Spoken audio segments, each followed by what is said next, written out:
Hello दोस्तों, कैसे हो आप सब लोग। Hope so you are good, I am also good. और आज हम लोग कुछ एक नया काम शुरू करते हैं। ये काम ये है कि हम अपना देखो टारगेट क्या है, नीट, और साथ में बोर्ड्स में भी अपने को अच्छा से मार्क्स स्कोर करना है ना।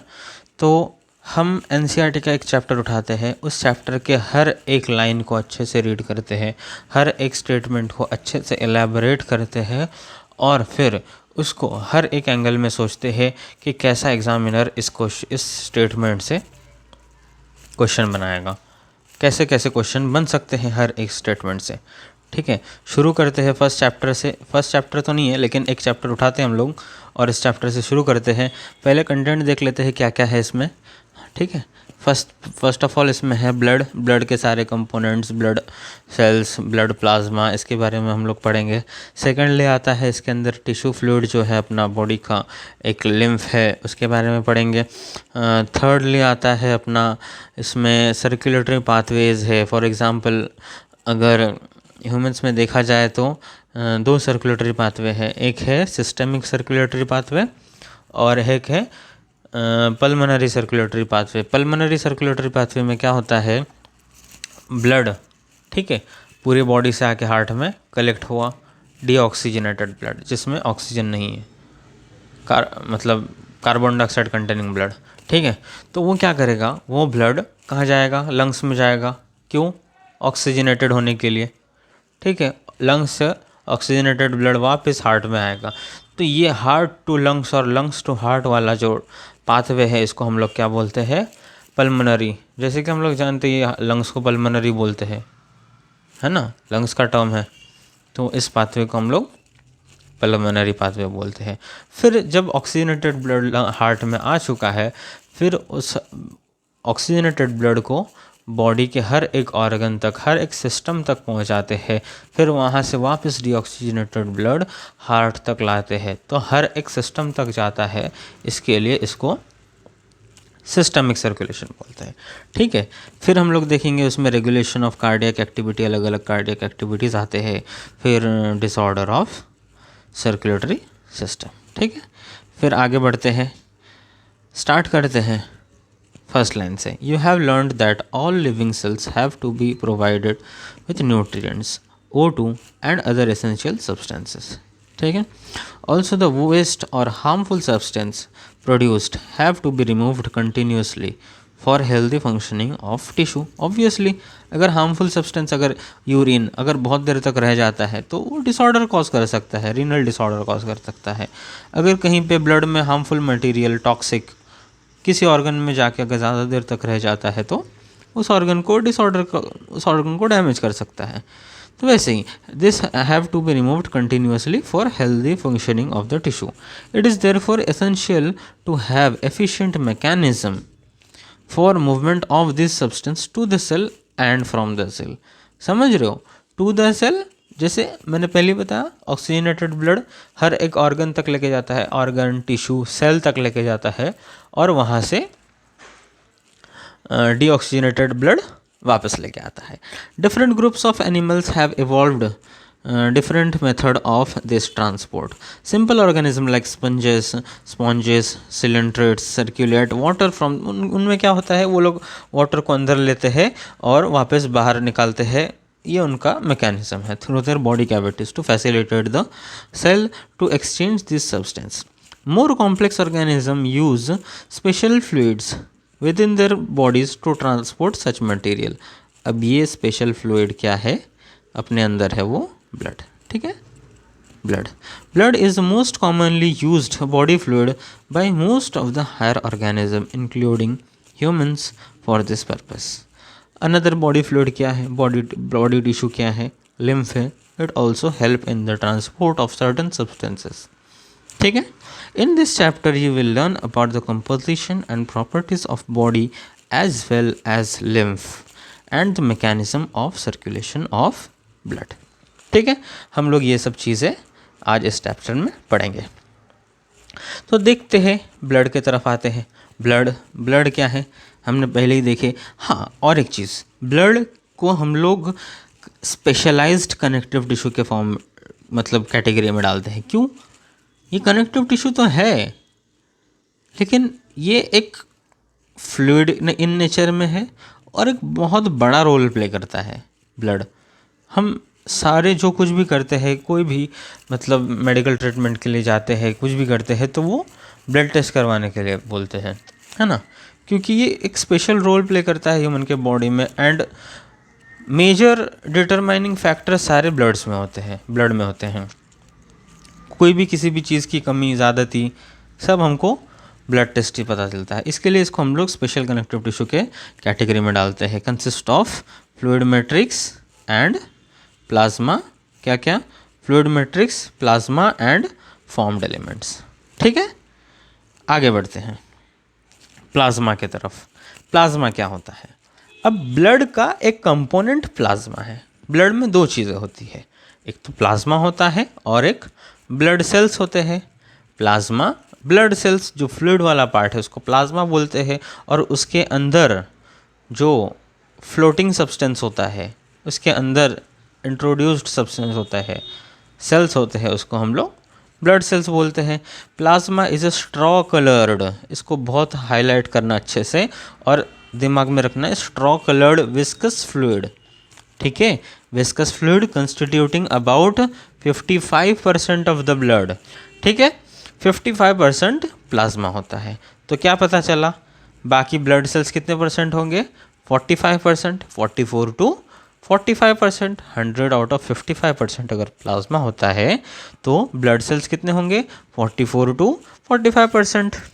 अब 90 to 92% of the plasma is water and protein contributes 6 to 8% of it. क्या बोल रहा है इसमें? 90% क्या होता है? वाटर होता है।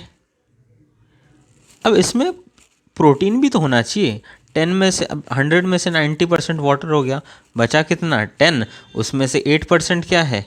प्रोटीन है। ठीक है, 8% क्या है? प्रोटीन है। ओके, बचे कितने? 2%। आगे देखते क्या होता है।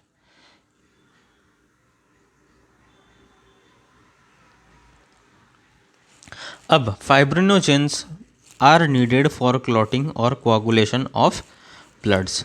अब ये सब प्रोटीन्स हैं जो कि प्लाज्मा में होता है और वो 8% में होता है। ठीक है, फाइब्रिनोजन क्या देख लिया हम लोगों ने? रिस्पॉन्सिबल फॉर क्लॉटिंग होता है ये। आगे, globulins primarily are involved in defence mechanism. Globulin के दो तरह के होते हैं, अल्फा ग्लोब्यूलिन और gamma globulin. And albumins help in osmotic balance. ठीक है, एल्ब्यूमिन जो है वो क्या करता है? ऑस्मोटिक चेंजेस को बैलेंस करता है ब्लड में। ब्लड के बॉडी फ्लूइड के जो ऑस्मोटिक चेंजेस है, मतलब सोडियम पोटेशियम के लेवल को बढ़ाना, कम करना, या फिर आप आगे जाके पढ़ोगे वो, ठीक है, उसको बैलेंस करता है। Plasma also contain small amount of minerals like Na+, ये अच्छे से याद रखना है ये सब, Na+, Ca2+, Mg2+, HCO3-, Cl-, etcetera. अब और क्या होता है? ग्लूकोज ऑब्वियसली होना ही है, मेन एनर्जी प्रोवाइडिंग सब्सटेंस है ना ग्लूकोज अपने बॉडी का, तो ग्लूकोज तो होना ही है। अब प्रोटीन के ब्रेकडाउन से अमाइनो एसिड बनना है, लिपिड्स सब में होता है, etcetera. Are also present in the plasma, are also present in the plasma as they are always in transit in the body. Factors for coagulation or clotting of blood are also present in the plasma. Obviously होना है, factors of clotting factors भी तो blood में रहना चाहिए ना। Blood में अगर ब्लड कहीं पे डैमेज हो जाता है बॉडी टिश्यू में, बॉडी फ्लूइड बॉडी टिश्यू में, तो वरना फिर वो अनलिमिटेड फ्लो होता रहेगा ब्लड, ब्लड लॉस बहुत ज़्यादा हो जाएगा। क्लॉटिंग फैक्टर भी कहाँ रहना है? प्लाज्मा में ही रहना है, इन द इनएक्टिव फॉर्म। अब वो जो 2% होता था ना प्लाज्मा में, excluding 90% of water and 8% of protein, ये जो क्लॉटिंग फैक्टर होता है ये 2% क्लॉटिंग फैक्टर होता है। Plasma without clotting factor is serum. ये बहुत इंपॉर्टेंट है और इसमें कई बार क्वेश्चन आ चुके हैं नीट में। Plasma minus clotting factor, plasma minus clotting factor क्या होता है? सीरम। ठीक है, आगे बढ़ते हैं हम लोग फॉर्म्ड एलिमेंट्स की तरफ। फॉर्म्ड एलिमेंट्स सेकंड पार्ट है। फॉर्म्ड एलिमेंट्स मतलब ब्लड सेल्स, जैसे हम लोग ने बात कर चुके थे। तो उसमें सबसे पहला हम लोग पढ़ेंगे आरबीसी के बारे में। आरबीसी रेड होता है, एरिथ्रो मीन्स रेड, सेल्स मतलब साइट्स, इसलिए आ गया erythrocytes. Leuco means white, sites मतलब सेल्स, तो डब्ल्यूबीसी को हम लोग ल्यूकोसाइट्स कहते हैं। और बचा प्लेटलेट्स। ये सब को मिला के they are collectively called as a formed elements and they constitute nearly 45% of the blood. 55% क्या था? 55% प्लाज्मा था और 45% ब्लड सेल से।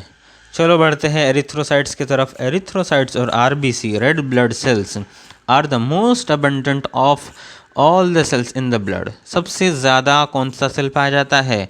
आरबीसी, इसीलिए तो उसका कलर रेड होता है। अगर डब्ल्यूबीसी पाया जाता तो वाइट होता है ना, जो मैक्सिमम अमाउंट पे पाया जाएगा उसी का तो कलर होगा ना। A healthy adult man has an on an average 5 millions to 5.5 millions of RBC per millimetre cube of blood. Can you ever imagine? Count भी नहीं किया जाता है, लेकिन करना पड़ता है, इसी से तो पता चलेगा। अब बढ़ते हैं आगे। RBC are formed in the red bone marrow in the adults. Adults में कहाँ पे बनते हैं आरबीसी? रेड बोन मैरो में। RBC are devoid of nucleus, मतलब आरबीसी में न्यूक्लियस नहीं होते हैं, इन्यूक्लिएटेड होते हैं in most of the mammal and are biconcave. मतलब बाइकॉन्केव मतलब क्या पता है? ऐसा दोनों तरफ से कॉन्केव। ठीक है, in shape they have read coloured iron containing complex protein called hemoglobin, hence the color and the name of the cell. A healthy individual has 12 to 6 gram of hemoglobin. ये नोट डाउन करना, 12 to 6 gram of haemoglobin in every 100 ml of blood. Every 100 ml of blood, हम लोग blood test करते हैं, haemoglobin test करते हैं, उसमें आता है तो वो कैसा होता है? एवरी 100 ml ऑफ ब्लड में हम लोग काउंट करते हैं। This molecule play a significant role in transport of respiratory gases. तो इससे क्या समझ में आया? जो मैं पहले बता रहा था कि ऑक्सीजनेटेड ब्लड, डीऑक्सीजनेटेड ब्लड मतलब ब्लड में ऑक्सीजन कैरी कर रहा है टू द ऑर्गन एंड वहाँ से कार्बन डाइऑक्साइड को कैरी करके हार्ट में फिर लंग्स में लेके जा रहा है। ये जो कैरिंग कैपेसिटी है ना ब्लड के अंदर, आरबीसी के अंदर जो कैरिंग कैपेसिटी है ऑफ रेस्पिरेटरी गैसेस जैसे कि कार्बन डाइऑक्साइड और ऑक्सीजन, तो ये कैरिंग कैपेसिटी किसके अंदर है? हीमोग्लोबिन के अंदर है। Haemoglobin in every 100 ml of blood. These molecules play a significant role in transport of respiratory gases. कौन से? CO2 और O2, ऑक्सीजन और carbon dioxide. RBC have an average life span of 120 days. ये भी question आता है कई बार, इसको नोट डाउन करना और अच्छे से याद रखना। After which they are destroyed in spleen. Spleen एक ऑर्गन है, इसको बाद में पढ़ेंगे, ठीक है। और इसके लिए ग्रेवयार्ड बोलते हैं, कब्रस्तान, ग्रेवयार्ड मतलब। तो स्प्लीन को ग्रेवयार्ड ऑफ आरबीसी कहते हैं। बनता कहाँ पे है? हम लोग एक बार रिवाइज कर लेते हैं, चलो। बनता कहाँ पे है? Red bone marrow of adult human. और डिस्ट्रॉय कहाँ पे होता है? 120 डेज के बाद स्प्लीन में, जिसको हम लोग ग्रेवयार्ड ऑफ आरबीसी बोलते हैं। बढ़े आगे, फिर बढ़ते हैं ल्यूकोसाइट्स की तरफ। Leukocytes are also known as white blood cells WBC as they are colorless due to lack of hemoglobin। हमने पहले ही बोला था हीमोग्लोबिन में रेड कलर होता है, इसके लिए आरबीसी में कलर आता है। और आरबीसी मैक्सिमम अमाउंट में पाया जाता है ब्लड में, इसके लिए ब्लड का कलर रेड होता है। They are nucleated. आरबीसी क्या था? इन्यूक्लिएटेड, उसमें न्यूक्लियस प्रेजेंट नहीं था। And are relatively less in number. कितना होता है? ऑन एन एवरेज 6000 से 8000 millimetre cube of blood. Leucocytes are generally short lived We have two main categories of WBC, granulocyte and agranulocyte. अब WBC में दो categories आ जाते हैं. एक तो आ जाता है ग्रैन्युलोसाइट, मीन्स वो जो सेल है उसके अंदर उसकी जो उस सेल के अंदर जो फ्लूइड है, उसका जो मैट्रिक्स है, उसके अंदर जो साइटोप्लाज्म है उसमें ग्रैन्यूल्स पाए जाते हैं. और दूसरा आता है अग्रैन्युलोसाइट्स, मतलब उसके सेल्स के अंदर, उसके सेल के साइटोप्लाज्म के अंदर, मतलब मैट्रिक्स के अंदर ग्रैन्यूल्स नहीं पाए जाते हैं. अब आता है, देखते हैं एग्जांपल्स क्या क्या है. ठीक है, ग्रैन्युलोसाइट हो गया तुम्हारा और अग्रैन्युलोसाइट. ठीक है, अब ग्रैन्युलोसाइट्स के अंदर क्या क्या आते हैं? न्यूट्रोफिल्स आता है, इओसिनोफिल्स आता है और बेसोफिल्स आते हैं. मतलब सारे जो फिल्स वाले हैं, फिल्स, वो सारे के सारे ग्रैन्युलोसाइट्स के अंदर आ जाते हैं. ठीक है, and different types of granulocytes while lymphocytes and monocytes. क्या क्या? लिम्फोसाइट्स एंड मोनोसाइट्स, ये दोनों क्या है? अग्रैन्युलोसाइट. याद रहेगा, जिसके भी एंड में फिल्स है वो सारे क्या हो गए? ग्रैन्युलोसाइट. और जिसके भी साथ बचे दो, लिम्फोसाइट और मोनोसाइट, ये कौन से हैं? अग्रैन्युलोसाइट है. Neutrophils are the most abundant cell. याद रखना, ये न्यूट्रोफिल सबसे क्वेश्चन आता है, which is the most abundant, तो क्या हो जाएगा? Neutrophils are the most abundant. कितना होता है? 60 to 65% of the total WBC. ठीक है, और बेसोफिल का क्या होता है? सबसे लेस्ट. लिख लो इधर, न्यूट्रोफिल मोस्ट और ये लीस्ट. ठीक है, आगे बढ़ते हैं. और कितना परसेंट होता है? 0.5 to 1%. Neutrophils and monocytes.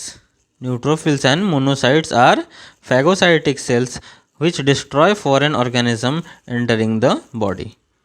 ठीक है, क्या करते हैं न्यूट्रोफिल्स और मोनोसाइट?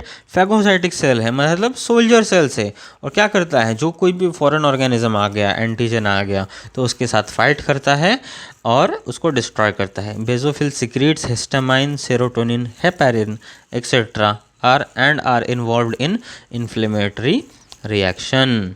ठीक है, तो बेसोफिल क्या क्या सिक्रेट करता है? अच्छे से और एक बार देखते हैं. हिस्टामाइन सिक्रेट करता है, सेरोटोनिन सिक्रेट करता है और हेपेरिन सिक्रेट करता है. हिस्टामाइन, सेरोटोनिन और हेपेरिन और कुछ etcetera and are involved in inflammatory reaction.